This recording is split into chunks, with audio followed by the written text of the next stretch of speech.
안녕하십니까, 박사입니다. 월드리딩 채널은 수익 정지 상태지만 계속해서 국제 정세에 대한 정직한 시각을 제시하겠습니다. 도널드 트럼프가 미국 대선에서 승리하면서 미국의 대외 정책이 일대 전환을 하지 않을까 많은 사람들이 기대하고 있습니다. 그러나 전술적 차원의 변화는 예상되지만 전략적 방향은 바뀔 가능성이 낮다는 견해가 있습니다.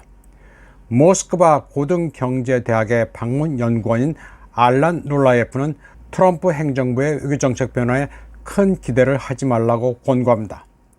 많은 전문가들은 트럼프와 그의 선거 캠페인팀의 대담한 발언을 인용하면서 그의 대통령 복귀가 상당한 정책 변화를 가져올 것이라고 말했습니다.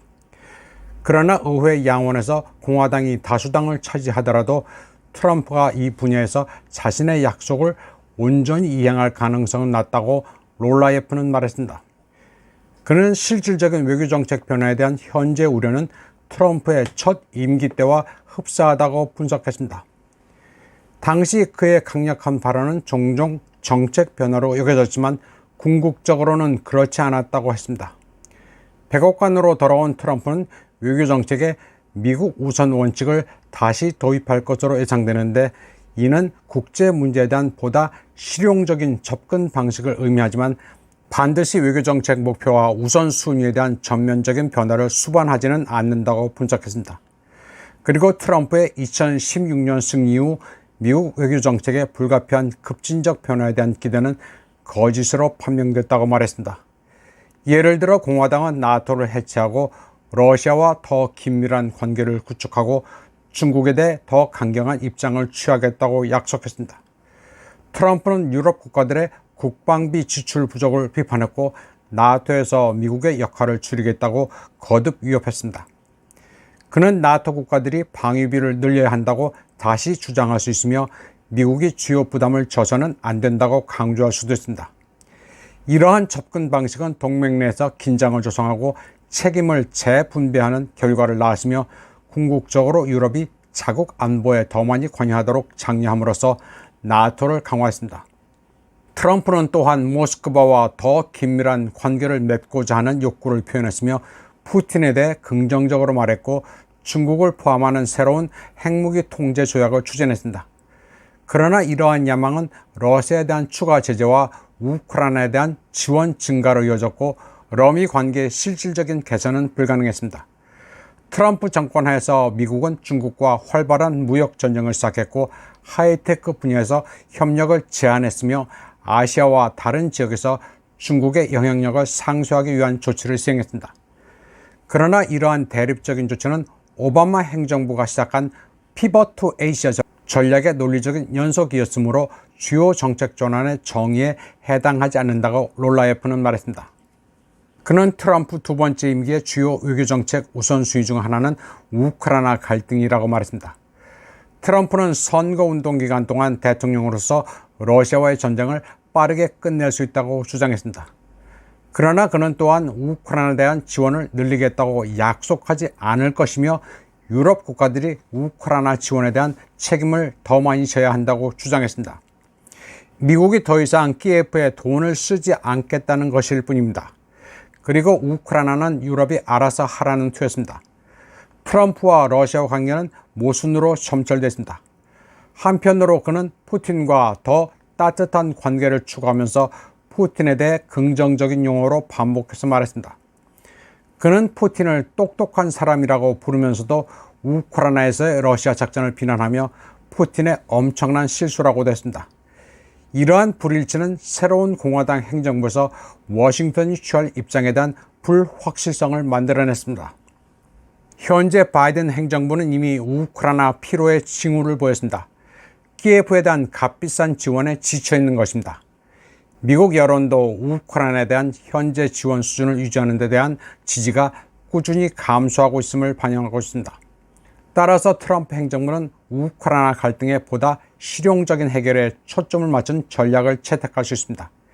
실용적 해결이란 것은 결국은 동맹국들에게 책임을 떠넘기고 미국은 손해보지 않는 방식입니다. 미국 대통령은 표면적으로는 상당한 권력을 행사하지만 미국의 외교정책은 매우 관료화되어 있으며 다양한 영향력 있는 집단 간의 이해관계 균형에서 독립적으로 운영될 수가 없습니다. 중요한 외교정책 결정을 위해서는 의회도 고려해야 하고 다른 의사결정 영역에서와 마찬가지로 외교정책에 대한 딥스테이트의 영향력은 여전히 상당합니다. 의회에서는 미국 외교정책의 핵심 영역, 즉 러시아와 중국 봉쇄, 나토 유지, 이스라엘 지원에 대한 양당 합의가 존재합니다. 이 합의는 포괄적인 전략을 유지하면서 전술적 조정만 허용하고 있습니다. 따라서 트럼프의 두 번째 행정부는 중국에 대한 강경한 입장, 우크라이나에 대한 지원 감소, 나토 내 책임 재분배, 그리고 세계 동맹과 협정에 대한 미국의 참여 감소에 집중할 가능성이 크다고 롤라예프는 지적했습니다. 다음 소식입니다.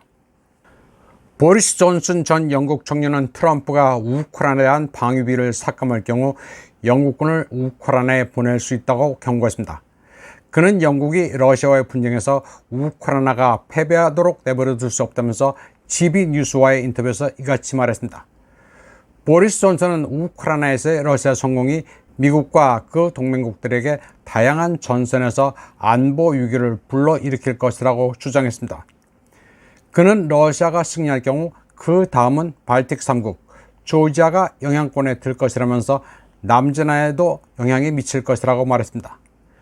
보리스 존슨은 키예프에 대한 군사, 재정 지원을 합리적인 투자이자 공적 자금을 사용하는 좋은 방법이라고 묘사했습니다. 그는 집단 안보가 유럽의 모든 지역을 위협하는 러시아의 부활로 인해 훼손될 것이라고 주장했습니다. 보리스 존슨은 미국이 키예프에 대한 원조를 줄일 가능성을 잠재적 위험으로 지적하면서 이 문제에 대한 잘못된 견해를 가진 일부 사람들이 도널드 트럼프의 측근이라고 주장했습니다. 그는 도널드 트럼프의 귀에는 다양한 목소리가 맴돌고 있으며 공화당 내부에는 우크라이나에 대해 잘못된 입장을 취하는 세력이 꽤 많다고 주장했습니다.